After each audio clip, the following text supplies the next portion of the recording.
Let's see. Oh, that's a little better. All right.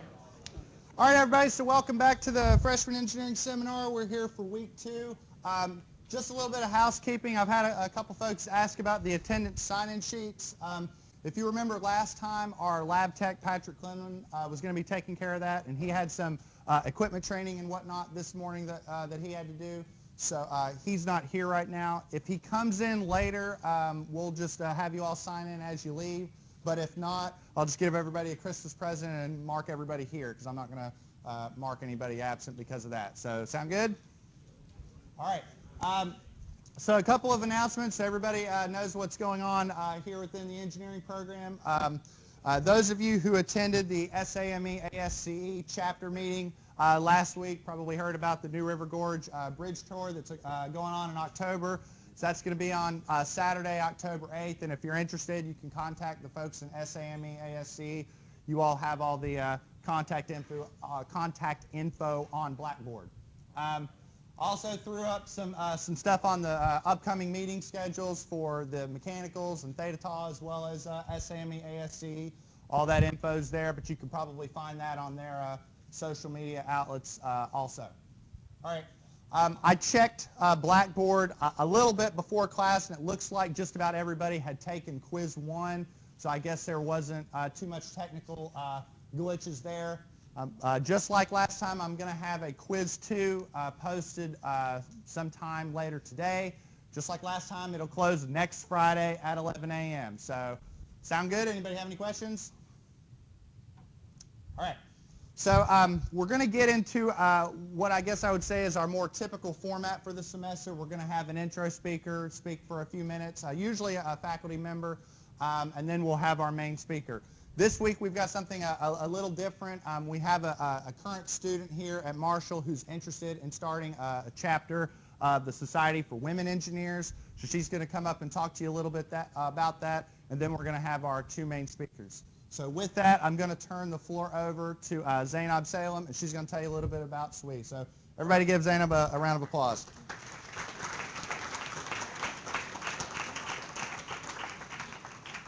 There's that.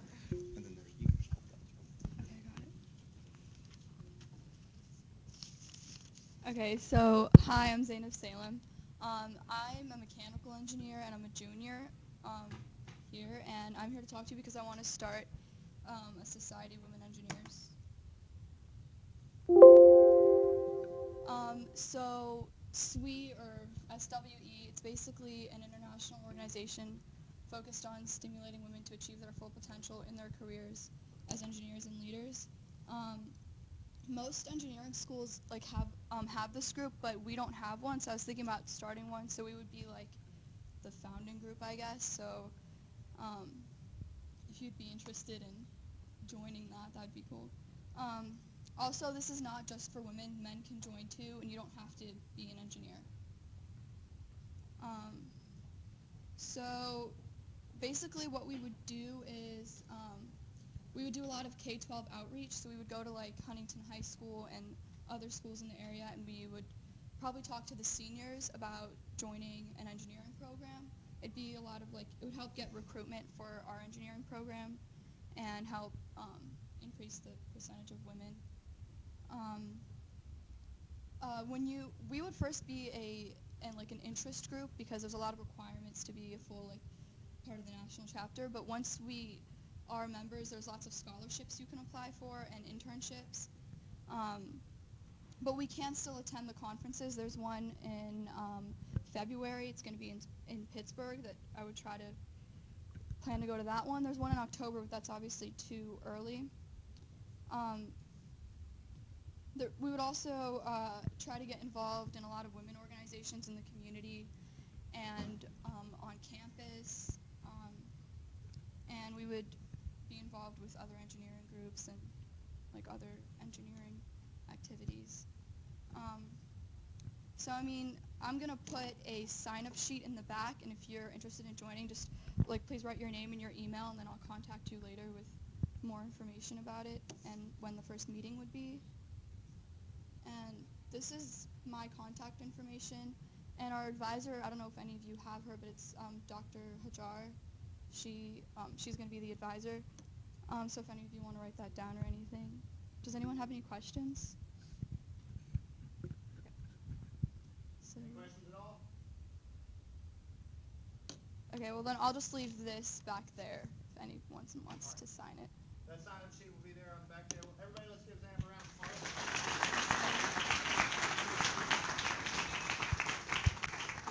applause. All right.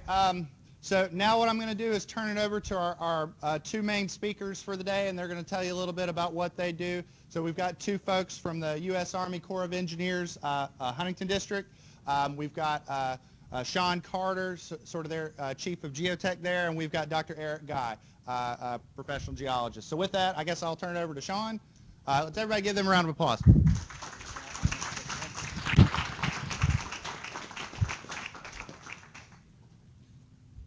Man, thanks. It's good to see everybody today.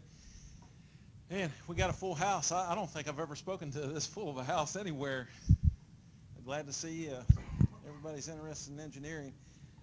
So the goal today is to just give you a little appreciation about what geotechnical engineering is, kind of what it entails, and also give you a little background on the Corps of Engineers here in Huntington. Is everybody, who's heard of geotechnical engineering before? Everybody? A pretty good bunch. How about the U.S. Army Corps of Engineers? Everybody know them, know what they do? Good deal. So I'll go through a little introduction. Erich will kind of introduce himself. I'll go through a few slides and then we'll just kind of go back and forth. I would encourage, if there's any questions or comments or anything you're curious about, just speak up. I like it to be informal. So a little bit about me. I'm from Ironton, Ohio. Graduated way back in the Stone Ages in 1991. Went to Ohio State University. Graduated in civil engineering there in 1996. I would have been happy to come to Marshall. My parents are Marshall alum, but they didn't have a program at the time. So they sent me up to Columbus, but I had a good time up there. Got my PE registration in 2003. I procrastinated 3 years. I wouldn't encourage any of y'all to do that. Take that test as soon as you are able, along with the FE as well. As soon as you're eligible, take those tests. And then with the Corps of Engineers, they were nice enough to send me on long-term training, headquarters sponsored, which means the funding came from Washington, D.C. They sent me to Virginia Tech to get a master's degree in geotechnical and paid my salary and tuition and things while I went to school down there. So I'm Erich, and I grew up near Youngstown, Ohio, and then I've been around the state to some of the different universities, and then the Corps of Engineers was nice enough to pay for me to get a master's in engineering with the Missouri Rolla. And Ohio State and Bowling Green State University playing football. How many Buckeye fans? So I don't know whether I want Ohio State to beat them by 3 or 50, but oh Buckeye. And geotech engineering, if you're interested in the outdoors and soil and rock and natural processes, and then how we incorporate those materials in the ground, maybe we're going to build something on them, or maybe we want to mine them and use them for something. If you have any interests that are anything to do with earth processes and materials, that's sort of how I got interested in geotech engineering. That pretty well sums it up on the geotech use for naturally.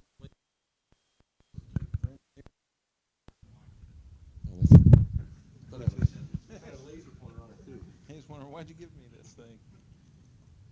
So yeah, kind of like he was saying, why did I become an engineer to start out with? Career fair in junior high, I became interested, decided I wanted to do engineering back in 7th grade. Took me a couple years to decide civil, a few more years to decide geotech. But I really just wanted to be outside at the time. I thought, man, it'd be a nice job. I like math and sciences. So it worked out good for me. I kind of put over to the side what I consider might be good or essential traits for engineers. And I'm not going to read those off to you, but the one that kind of sticks out that you may not be thinking about right now is communication skills. You can figure a lot of things out, but unless you communicate it to somebody, it just doesn't do much good. You got to be able to understand kind of what the client or the customer is looking for, and then be able to explain what they need to do. So that goes both verbal and written.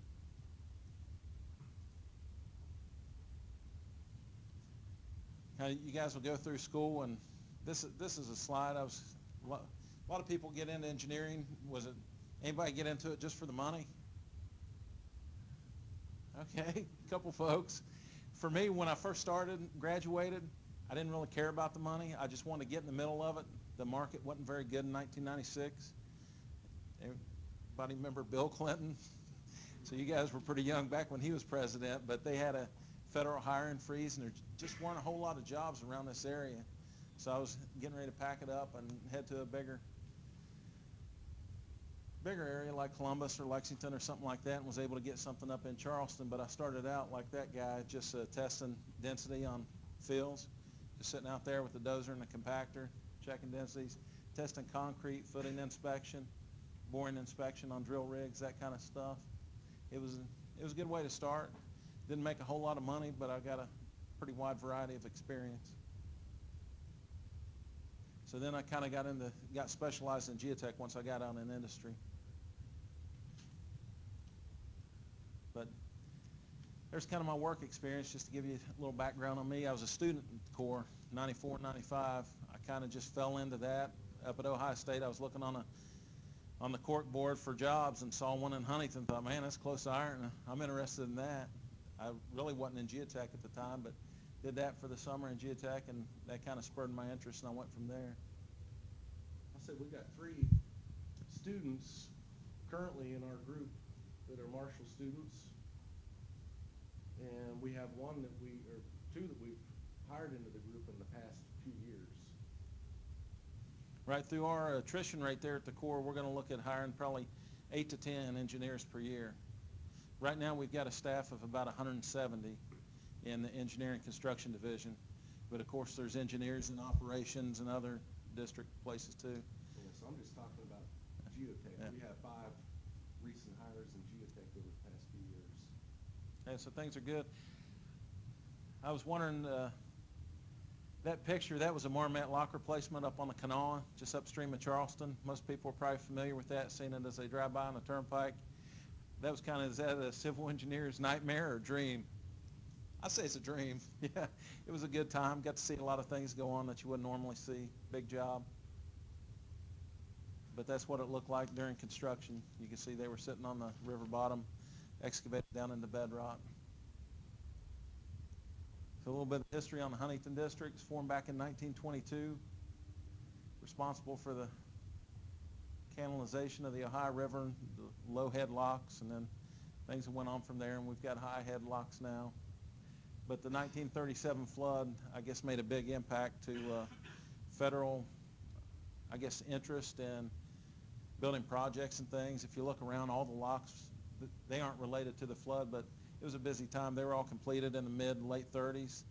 And the flood walls up and down the Ohio River, a lot of those were completed in the late 40s and 50. They are all spurred on by the 1937 flood. So you can see a picture of the formwork on Huntington over there on the lower left. See some of the businesses, and I think that's 4th Avenue right there. The next epic flood was 1977 flood on the Tug and Leviza Forks, so southern West Virginia, eastern Kentucky. Anytime one of these big floods happens, it gets Congress and legislature and all that very interested, and they find money to fund these types of projects. We'll show you some pictures later from the most recent flood, the 23-24 June of this year in West Virginia. Some of the failures that Erich's been out and looked at, and we worked with Joe Manchin to try to get a request into Congress. I guess he's going to request it on September 6th to try to get some money for this state to rebuild a lot of the damage. You want to tell them about the district a little bit? Well, we have districts all across the country, and even foreign districts doing work line here shows our district across a number of different regional states. And you see we have 35 lakes, 35 dams. So these are the big dams that you think of when you think of the big concrete gravity structures or the big embankments. Sometimes they hold back a lot of water for recreation or hydropower. Sometimes they stay relatively dry and they're for flood control. We have different locking dams in the Ohio, the Kanawha River. When you drive along the rivers and you see the structures across the river and you see the lock chambers, the one that Sean just showed you like Marmet, well, we have a number of those structures out on the rivers that we built and take care of. We have, I'll say we have maybe, gosh, probably 80 different levee systems that we're involved with one way or another, all across our region. Some of them we built, some of them we operate and maintain. Some of them, like Huntington, we build them, we turn them over. Huntington takes care of and is responsible for the levee and flood wall system, but we stay involved, and if there's problems, we give some technical assistance, and we do frequent inspections on those projects.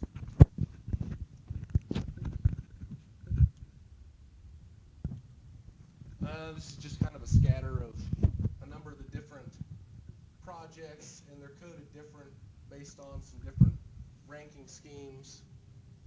Yeah, one other thing to notice on this is just the concentration around our neck of the woods, just the topography in itself and the flooding threat that we have around here. You see a much higher density of projects than you would out in the plains or even out west.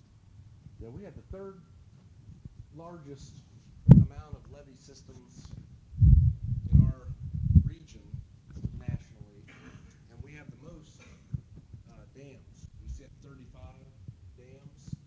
The Huntington district has the most of anybody in the country. And in our location here in Huntington, we also have the National Dam Safety Production Center of Expertise. So real specialized designs come through Huntington. We do a lot of that work. When you see the Mosul Dam in Iraq, problems with the Iraqi dam might collapse and kill 1 million people, some of the things you see on the news. Folks are working a lot on that here in Huntington, leading some of those efforts.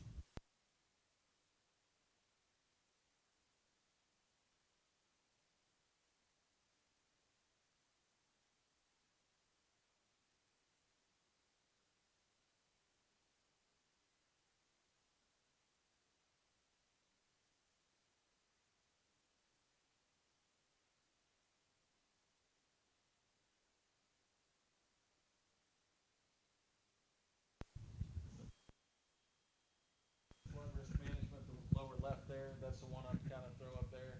The 35 dams, that was to 2012, they had saved $12.2 billion in flood-related damages. I think it's over 13 billion now. Our one project, Summersville Dam, really big. It saved over $100 million in damages this last June flood. And kind of give you a sense of scale what these things were designed for. It was only, I think it was 68% full from that rainfall event. So it still had plenty of storage left in it. But some of the, you see a lot of damage downstream of Summersville. Let's say Elk River damage on the news, you see a lot of problems. Well, a lot of that rain fell in places that aren't under control. So it fell outside of the dam watersheds, and that's why there's still a lot of flooding.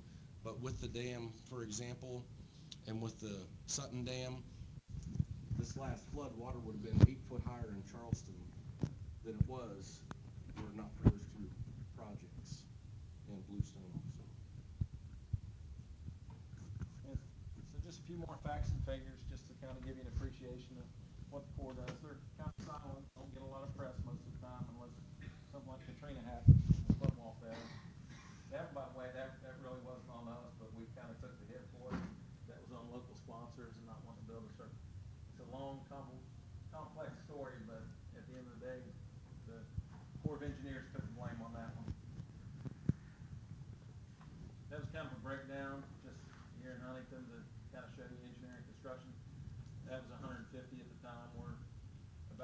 158 right now, because we always have some rolling vacancies. But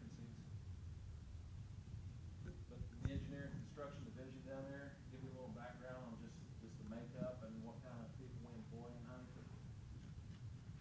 Of course, the geotechs, the hydraulics, geologists, technicians, gauge technicians, IT specialists. Just kind of run through all the different types of civil engineers there. Then on the design branch side, we also hire electrical and mechanical engineers. I know we've had some difficulty finding electrical lately. Then we have cost engineers, surveyors, GIS specialists. You can just see it's a wide range of professionals that work down there. That's the key to getting on any job with the government. Just want to throw it out there. Folks at USA Jobs, you got to get on there, get you an account. That's how our students got hired. They went out there. These are division-wide announcements that come out of Louisville, and they'll show a wide area on there, but we can pull from those announcements if you want to get on as a student. You need to have your application there, so it'll hopefully make the cut and get considered.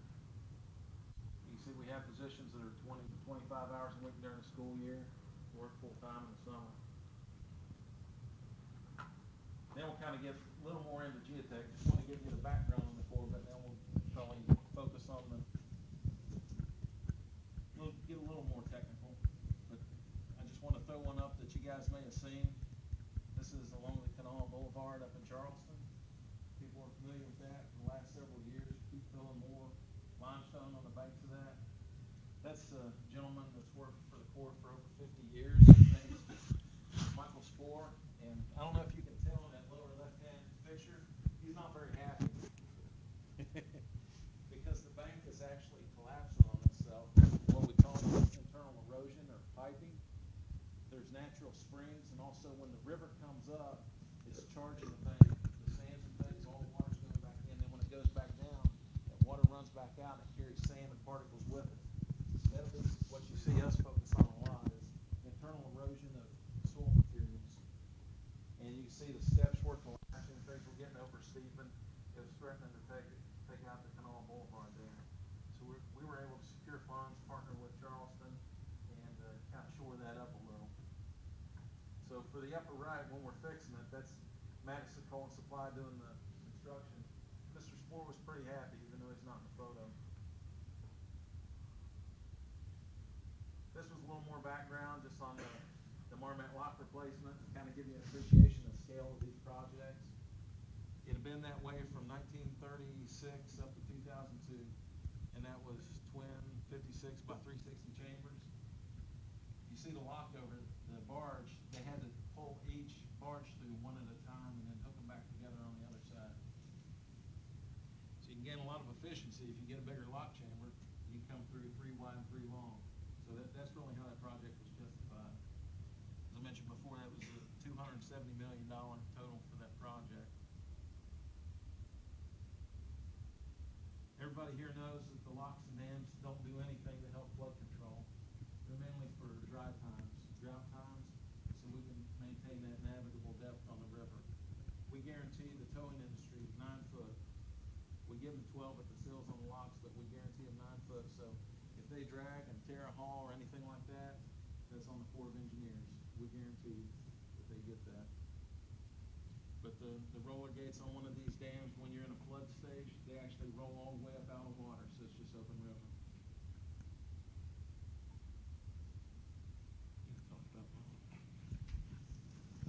Well, we'll go through some slides here and just give you a feel for some of the things we're into with regard to foundations and some of the problems we see during recent, say, national disasters or things like that.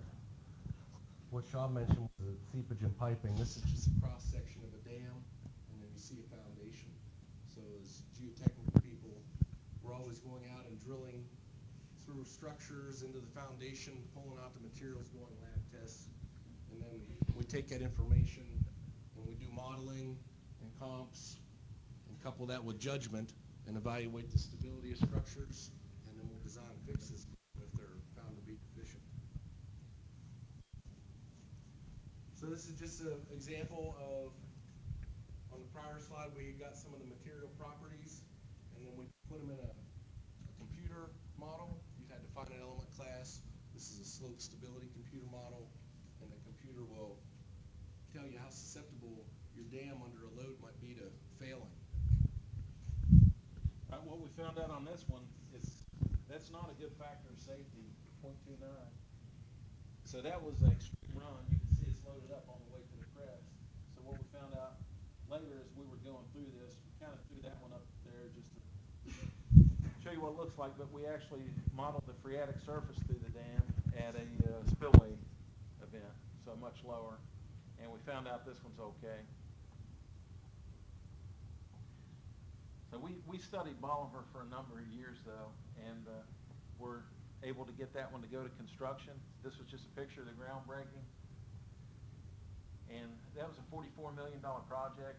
We did a seepage barrier in that one to fix it, but we started studying it in '04. This went to construction in, was it 2013? And they're now completed, but it takes a long time sometimes. Projects off the ground. So from where these guys are standing down way past where you can't see almost a mile, there was a slurry excavated trench and then a concrete panel wall put 150 foot into the ground to mitigate a problem with seepage through that dam foundation. Point of this slide, can anybody know what that is, what you're looking at? Yeah. The reason I threw that up there is once you graduate, you get a job, you're an engineer, and all right, they're going to send you out. Be ready, pack your gear, have everything you need to stay a little bit longer than you anticipate. If it's in the summer, maybe plenty of water, plenty of food, because we get to go out to some remote locations sometimes, and it's not a matter of if you wanted to buy your lunch or not. There's nowhere to buy lunch, so you need to bring it. But this was a blizzard Eric and I went to up in northern Ohio to some of our projects. We went out thinking we're just going to collect data and take some relief well readings. We ended up getting a blizzard that day. That was the only blizzard I've ever been in.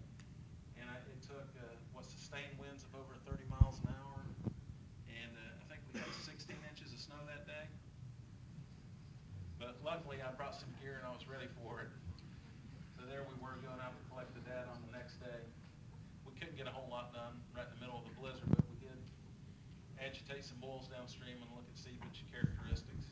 Of course, we were in a flood state when that occurred as well. But that was the whole point, just bring your gear. The point of this one is, who knows where your career is going to take you. Just look at the opportunities. When I was sitting in the seat you're sitting in right now, I never thought the upper left is out in Seattle, Washington, looking at some glacial outwash being deposited. The lower left is flying over Summersville Dam. We've got a pilot at the Huntington that takes us out to projects, fly over, look at them from the air. Lower right was Palm Springs, California, in the desert. So who knows where you get. The upper right was during the blizzard. We found some hot coffee and some interesting locals on that trip.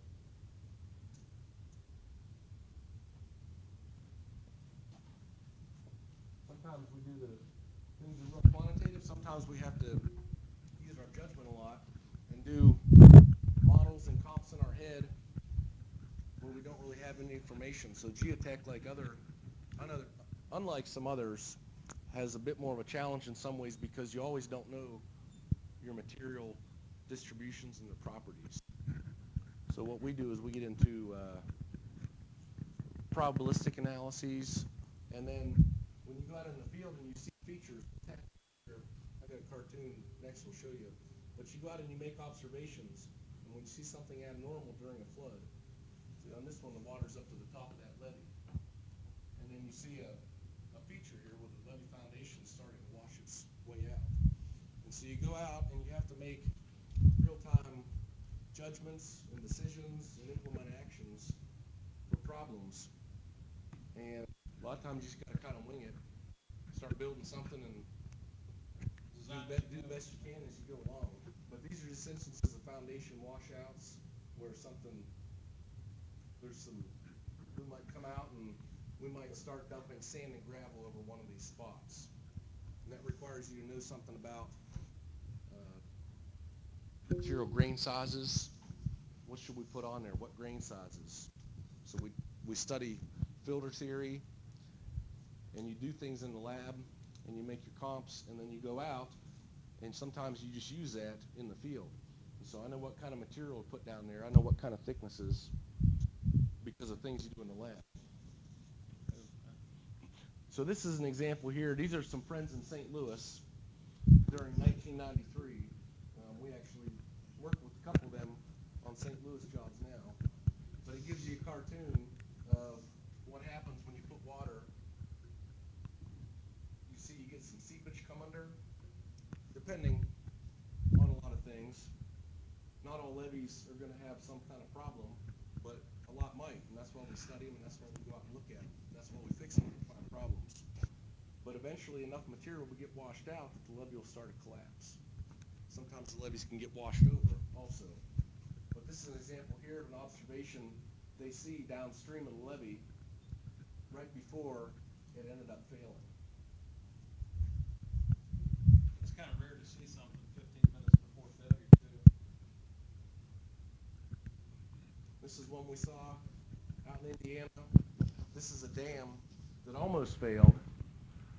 This was an extreme precipitation event where the storage of the small reservoir was exceeded, and it overflowed for an hour or so. And then we came afterwards and we looked at it, and that's what we're doing down here. Right. What we were looking at there was to determine whether the folks that live downstream are safe or whether they need to be evacuated. So it's kind of a tough call. Because, see, there's still water behind it, so there's still a load on this, and it's been compromised. The final determination was they were safe in place because it was a homogeneous impervious embankment, and on a percentage basis, we probably only lost, what, 5% of the volume of that embankment. And it depends on seepage and some other things. I'm kind of oversimplifying a little bit, but sometimes you got to go out in the field and make the calls, you know, on the spot. You got to obtain the information, but sometimes you don't have weeks to study it. You got to make a determination. This is up in Portsmouth, Ohio, and what you're looking at in the top picture there is you're standing on the land side looking out at the levee and a big pump station. And what happens is that when you have precipitation, the inside of these levee systems might want to fill up, so we have to have pump stations to take the interior water back out. So that's a very big pump station, and then here you're standing on the pump station looking back. So that area will fill up. Well, in this area and others, we'll have instruments, pedometers to read the groundwater pressures, and we get our samples, and then this is an example, another example of finite modeling. We're looking straight down on the groundwater distribution, and then we take and we simulate different pressure relief well geometries, and we find out what might be able to give us the type of pressure situation we want. Because if that pressure's too high, then you can wash out your foundation. And actually, we've had a matter with this project that was of a lot of concern. Last year, think about how big is 100 cubic yards. Think of like 100 cubic yards. We had 100 cubic yards probably of the foundation that washed into that channel there. So this one is one that we're continuing to study and hopefully work towards some sort of long-term remedy here so this isn't a problem.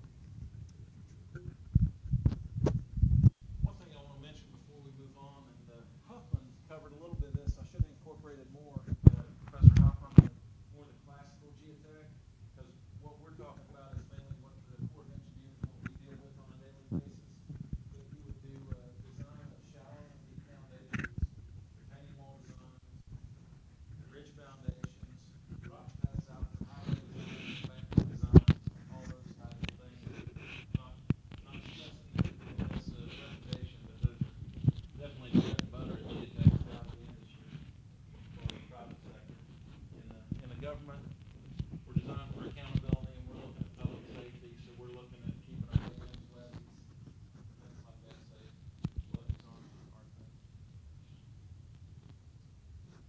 this is just an example of a different type of model that we do.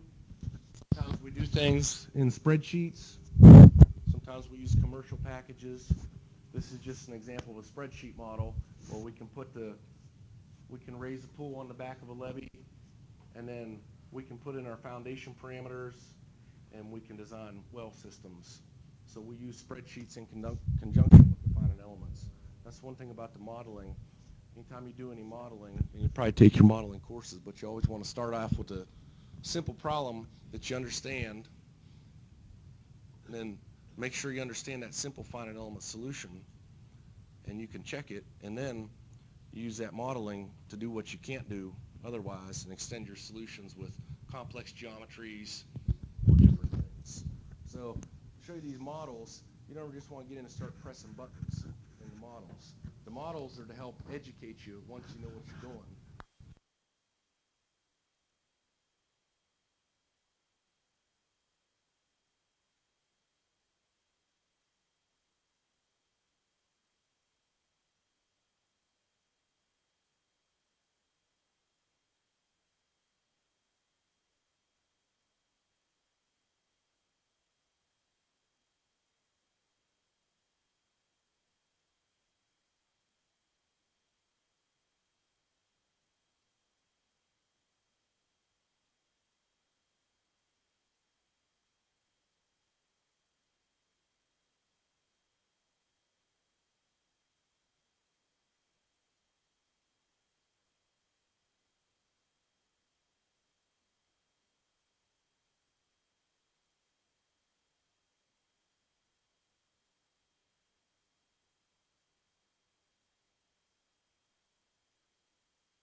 These are just some different pictures of drilling and test installation and testing of wells.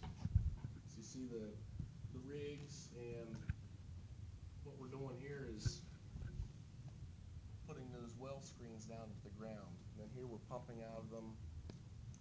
Here there's some earthwork happening, putting new collector system and conduits in.